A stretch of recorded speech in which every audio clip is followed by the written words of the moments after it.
Keith Andrew. Along here is Wayne Chang, and this is episode 387.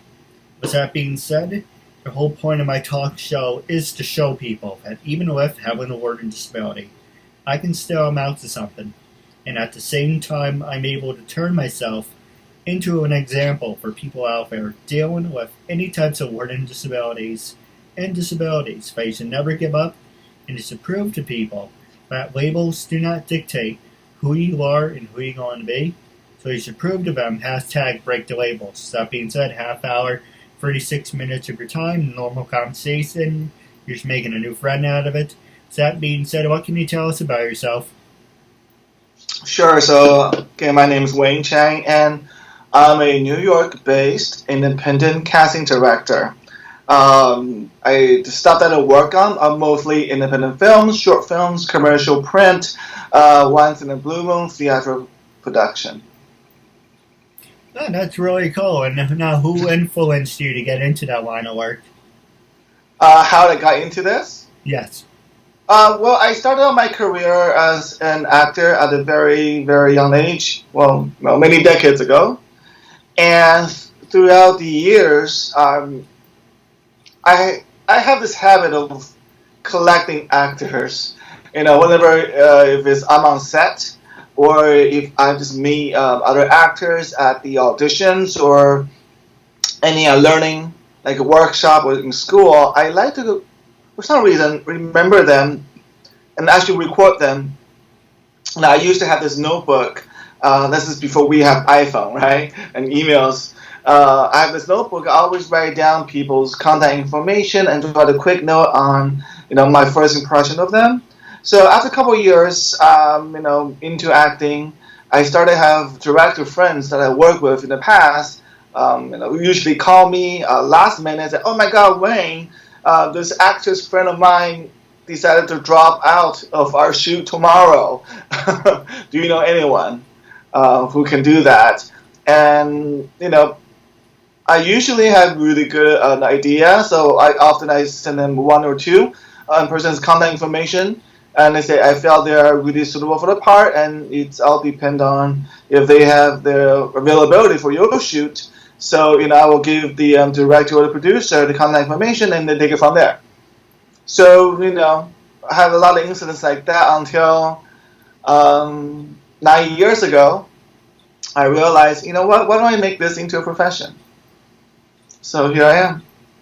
No, absolutely. Now, the next question I was going to ask you is, because you're a casting director, what were some of your films that you directed and produced? And I bet that's a great pickup line for It Was All the Beautiful Women in New York City. Oh, there's one thing that what the casting directors do. We don't produce, and we don't really direct a film. We are more like the HR, the human resources for a company. So when a production has a script, usually the producer will be handling crewing up, which is they'll find the camera person, the first assistant directors, production assistants, a light person, a sound person, the set designer, and casting director is part of the crew. And what we do is, based on the script and then the requirement of the characters, we go out, scout, and get actors to audition for the part of the role that might be suitable for, based on the script. So that's what we do. So a lot of stuff that takes place before the film actually shoots, we start our process, and our process ends after the principal photography has started.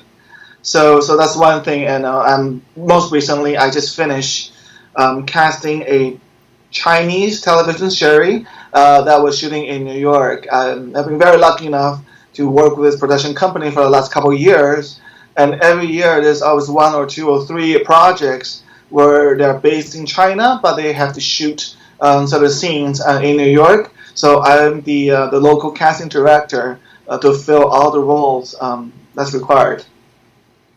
Yeah, that's really cool. And what about, so you say you're more of an HR person, but do you also pick people you want to work with, or like say casting, or you don't do that? Casting. So what HR is casting, HR staffing, right? So what we do for casting is, of course, I always reach out to people that I know. I'll call agents and managers. I'll release a casting call. And I'm a very fair person, so everybody should have a shot. So I welcome everyone that I don't know who would like to have the opportunity to audition for the project, to give this a shot. So that's what I do is I send out, after I send all the breakdown, the casting calls, I will arrange a day or two of audition. So I will pick select the people, the actors, to come in to audition for me for each of the roles. So how do I make the selections? Again, if I know physically someone who is suitable for the part, if I know this actor before from the other projects, I'm very confident they can bring something interesting to the table. They will definitely get an appointment from me. For actors that I don't know personally, I will have to look at their reel, their resume, their headshot. I often bring 60% people who are very closely to the physical description of the script, and then the 40% are my wild cards. Sometimes the director or a producer may not know what they're looking for until they see it. So yeah. Well, for a perfect example, that I'm an up-and-coming talk show host, so let's use me for an example. Do you think I would be someone that you would be interested in working with, or do you think acting and being a talk show host are two completely different things? For a talk show host, it really depends. It doesn't really go through a normal casting process. I believe a talk show host is also a producer.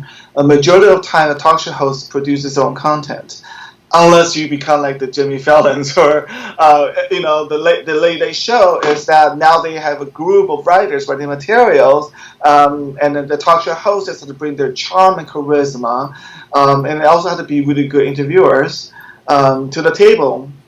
But for up and coming, I believe it is important to have your own content, have a good intent, and really enjoying what you do. When we first discussed via Twitter, I did ask you. I talked a lot about what's the intention, what's your focus, because I am a very goal-oriented person, and I believe anyone who's passionate in who's a profession in the entertainment industry, it is acting, dancing, singing, or even for being a talk show host, it's important to be focused, to be passionate, and also have a nowadays everybody's talking about the social media influencers, right? What are they influencing? I think that has to be more specific. Like what you do right now, you want to share that you can and you are able and you are capable of doing what you love. And for me, it's okay. Then how can we help you and share your passion with the world? Because everybody should see this. Well, for a perfect example, what would you describe to me? So, say we want to work together. What is your first honest opinion of me? And do you think I would be a good mix, or how do you know when working with someone it's a good mix or not? For an actor-wise, I can. I don't know. I cannot say for other casting professionals, but for me, I have a really good diva detective. Like a little radar that. That's why when I audition people or actors in a room, the first thing I notice is the first impression and the energy they brought. When I audition, I would like to have an idea on how much effort they put into it. If you have something, if you want something, you definitely do your best. At your craft. If an actor comes in and really blow an audition, I can really tell that this person did not prepare for it. Then for me, I don't care if you are famous or you are hot and gorgeous, unless the producer needs someone to bring in the box office. This person is not going to be reliable on set. Most likely he or she will not going to come to set prepared, have the lines memorized, or this person might be very difficult to work with, right? So that's one thing I would usually detect is first impression. And for you, you dressed up for this interview, so I applaud that. I think you take it very seriously. Bright pink is awesome, and your room is, I don't know if it's because you're naturally clean, but my place is a mess. But I did my best. I washed washed my face, changed the shirt before I come on Skype because I'm taking this seriously. And from the way you conduct your interview, you are conducting at a very professional level. So yeah, for me, I have faith in you. So if you are an actor, I have faith that you will do great on set. Now, for me, a talented person, from an actor, talent, it's literally 40% of what will help you get booked. And most of these, your look, unfortunately, in the entertainment industry is really what you look. So presentation, how you dress for it, is very important. A lot of producers and directors, they don't have imagination. They say, well, yeah, this person doesn't look like a nurse. I'm like, well, I'm sorry, I don't have a nurse outfit for this person to wear at the audition. So the look wise, it's majority of the deciding factor. So 40% is talent. For me, 80% is dedication and commitment. Even someone who is not an actor, if this person is truly into what he or she wants to do and want to get into acting, I'm very confident this person will bring a lot to a set. Will come prepared because this person loves what this is. Love this craft, this profession. So that's for me. That's more important. I like actors versus people who want to be famous. So yeah. Well, I do have two hard-hitting questions for you. The first one is, well, this is going to sound like an oxymoron, but I know, do you just cast Asian actors or do you cast everyone? I cast everyone, but my niche is Asian actors. I used to run this Asian theater company, and we produces 3 to 4 shows a year. So for every production, I'm always looking for Asians. Because of that, I know 98% of the Asian actors in New York. So if there's a producer, or director, or even writer who are having difficulties casting their projects, or they're in the preparation of casting their projects, if they reach out to me as a casting consultant, I will let them know, how many people, what your options are. Sometimes it's okay in New York. So far, without conducting any auditions or casting calls, there's only 4 people who's fit this part. It's up to you if you want to spend the money, or you want to, save some money and do a smaller scale of invite-only auditions. Now, so that's my niche. But otherwise, I cast everything. Even with the Chinese TV show that I'll be casting next month, they are flying the Chinese actors into New York. So I'm casting New Yorkers locally, and literally there's only 1 Asian role out of 38. Now, with that being said, do you think you get stereotyped a lot because you're trying to be a casting director? Do you think that falls under stereotyping or no? At the beginning, I don't really mind, but now I've been doing it for almost 10 years. I had to remind people that casting is casting. I just have a better knowledge of Asian actors in New York. However, if you come to me and say, hey, I want to cast a musical, then I'll be like, I'm sorry, I'm tone deaf. I would not be the right person for you to work with on this because I have not done a musical casting, and therefore my library of musical singers and actors is less than 10%. So, No, I agree. Yeah. My other subject I'm going to ask you, then we're going to take a break, is what's your opinion about social media? Do you think social media can make you or break you? And as a director, as a casting director, how does social media dictate if this person's good enough, if that person has better... I'll give you a perfect example. Say you have someone who has thousands of people following them. But then you have me, but I don't have thousands of people following me, Mm-hmm. but I have a strong message. Do you go with the strong message or do you go with the media following? Depends on the expectation of the production. Um, if box office is what the director, well, actually not director, producer, the ultimate person who made the decision is the producer. That's the person who pays us the money, right? Depends on the goal of the producer.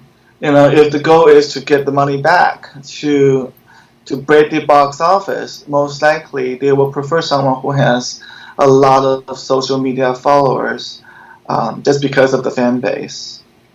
But would you also agree if there's also a strong message that would get people hooked more?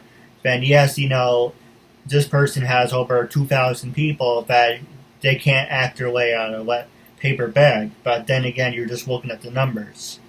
No, people will go buy ticket to see the movie and then realize, oh no, this person cannot act. Well, you already bought the ticket, so the money is in the bag. So again, it depends on the expectation of the producer, which is why I usually like to work with independent films because the intent is the content of the script. A lot of actors who come to audition knows that it is very low pay or no pay, and yet they still bring their best, always put their best foot forward.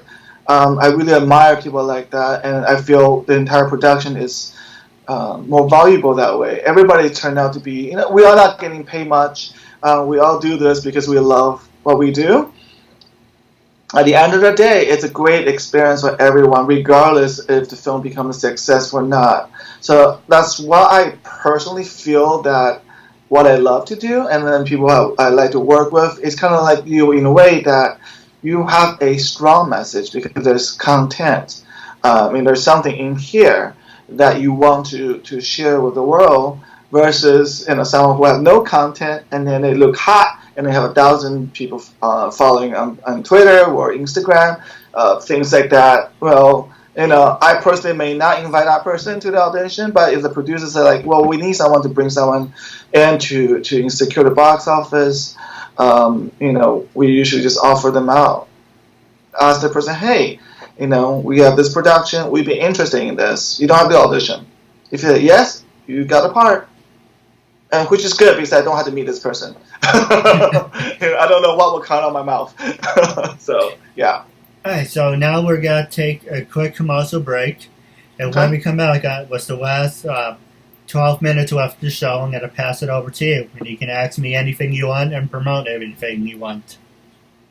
Okay, sounds good. Welcome back to episode 387. I'm here with Mr. Wayne Chang. And you gave me a couple ideas off the break that I am going to talk to you about. And the first thing, about my show, it's about learning disabilities. And, you said I jump around with different subjects. I interview actors, actresses, models, CEOs, professional wrestlers. I do have endorsements from, a bunch of wrestlers and a bunch of actors and everyone. And so basically my show is basically making a statement about myself. I was labeled handicapped, mentally disturbed, retarded, but I'm not going to show you that labels do not dictate who I am and who I'm going to be. For the longest time I was using labels as a weakness, I can't do this, I can't do that, but it's like the boomerang. I threw it saying, oh, I don't have to do this, I don't have to do that because I'm mentally challenged or I have a disability. And then when the boomerang came back whacked me in the ass, I realized, what am I going to do for the rest of my life? And it's just saying, if you have a weakness, you turn that weakness into a strength. But yes, for all my interviews, like I said, actors, actresses, models, CEOs, professional wrestlers, whites, blacks, Asians, Spanish. I interview everyone and everyone. And it depends on the person that if it's great chemistry, it goes and goes. Mm-hmm. And some people are just hit and miss. But what I like and what makes my show different is from Bill O'Reilly, Bill Maher, or anyone else on YouTube has their own show, is I'm constantly making the show different. It may be similar to the last episode or last season, but I always throw something in there that says, I'm going to make a difference. But you did tell me about I should focus on one subject. So one thing I do want to ask you is, one, have you ever worked with anyone with learning disabilities? And have you ever cast anyone with disabilities? Yes. There was a short film called The Flying Egg. And I met the writer and the director through another project that I cast for them. So when it's time for them to present the short film script to me, immediately one of the main characters, has disability, mental disability. And the first thing I ask, well, we're not going to cast an actor to play this part, right? Because I would not. That would be our last resort, literally last resort. And they are saying, you know what, Wayne, do what you feel is great. We are happy to see everybody at the audition, but they left the choices up to me. So for this one particular role, I released a casting call and contact a lot of talent agencies and managers and organizations to inquire who would be interested and able to audition to come to meet with the writers and directors, or if you're outside of New York City, send us a little tape, and then we'll take it from there. Even though it's low budget productions, the producer was happy to provide lodging and transportation if the suitable talent is outside of New York. So I was very lucky to encounter this very unique talent management in the West Coast, in Los Angeles area. She represents talents with disability. And she recommended me someone, actually 3 people in the East Coast, and one of the gentlemen based in Pennsylvania. His family actually drove him down to New York, Manhattan, to audition. And he booked the part. No, that's really cool. Yeah. And now, my other question I was going to ask you now, wrapping up, is I do have a couple questions for you off the air about wrapping up our interview segment. When I first approached you to be a guest on my talk show, what was your first reaction? And after being interviewed by me, how do you feel? And keep in mind, for all my interviews, I try to hide my disability because I like to be professional. But, I'm always coming up with hard-hitting subjects and questions. So I'm always, 100%, I may say stupid things here and there, but I am 100% professional. But when I first approached you, what was your first reaction? And after being interviewed, how do you feel now? Oh, just before I get into that, why hide? I'm all about being the real self. And then maybe from the casting perspective, maybe because I was an actor, I guess I still act. From the acting community, it's always about, even though if you're acting on a character, bring a character to life on a script, from paper, at the end of the day, you have to put yourself into that character. And in order for you to put yourself in that character, you have to be your real self. So, when you mention, try to hide something to be professional, no, it should be who you are. Don't hide. If you hide, then that will not make it fun, right? Right. So that's my first feedback on that. First impression is, what's so special? Why me? And I realized I responded back to my friend Patrick Chen, who's the director, who tweeted about me. As you can probably notice, I am not on Twitter a whole lot. I used to, and then I realized what's there to tweet about, and I stopped. So that's my first impressions, is exactly why do you want to interview me? Right? So that was my first impression. I think I also asked you that in Twitter, so exactly what you will want me to share with your audience. For me, when I see an interview, it's something that we discuss that will benefit, will interest your viewer. So that was my first impressions. Like why me, and what you want from me, and what I can share for the other people. So that's the first impression. Yeah. Oh, absolutely. Now, Uh-huh. I do have a couple questions for you off the air. We're wrapping up our segment. It was a real honor and privilege to have you as a guest, and I'm looking forward to Sure. part 2 down the road. Awesome.